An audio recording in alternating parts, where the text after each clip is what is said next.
ضيفة حلقتنا شخصية مش سهلة، قلبها طيب لكن عصبيتها دايما بتدخلها في مواجهات. عندها منصة على اليوتيوب وكلامها دايما بيعمل جدل. في ناس شايفاها صريحة وبتدافع عن نفسها، وناس تانية شايفاها انها دايما في قلب المشاكل. لكن السؤال الحقيقي، هل هي فعلا بتصنع الأزمات ولا بتدفع تمن صراحتها قدام الناس؟ في الحلقة دي هنتكلم بصراحة وترد على كل كلام كتير اتقال عنها. معانا ومعاكم الدكتورة عزة. لو سألتك دلوقتي مين أكتر شخص ظلمك في حياتك، وهل فكرت تواجهيه بالحقيقة قدام الناس؟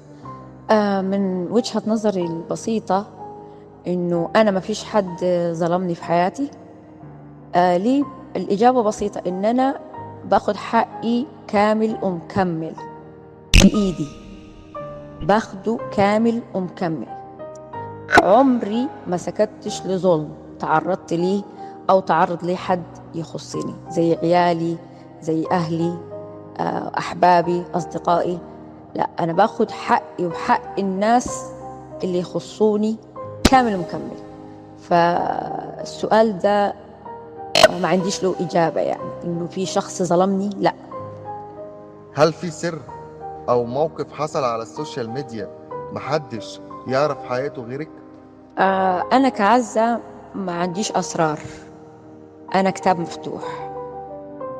حاجة حصلت في السوشيال ميديا وعبارة عن سر، لا، أنا كتاب مفتوح تماما يعني. وحتى لو في مثلا مواقف حصلت سر أو كده، بتلاقي المقربين مني يعرفوها. فما أعتقدش إنه أنا برضو عندي أسرار. أنا كتاب مفتوح للكل، يعني على أرض الواقع أنا كتاب مفتوح.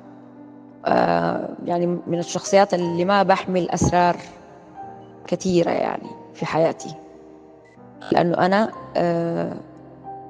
شخصية يعني قلبي مفتوح، وأنا شخصيا كتاب مفتوح.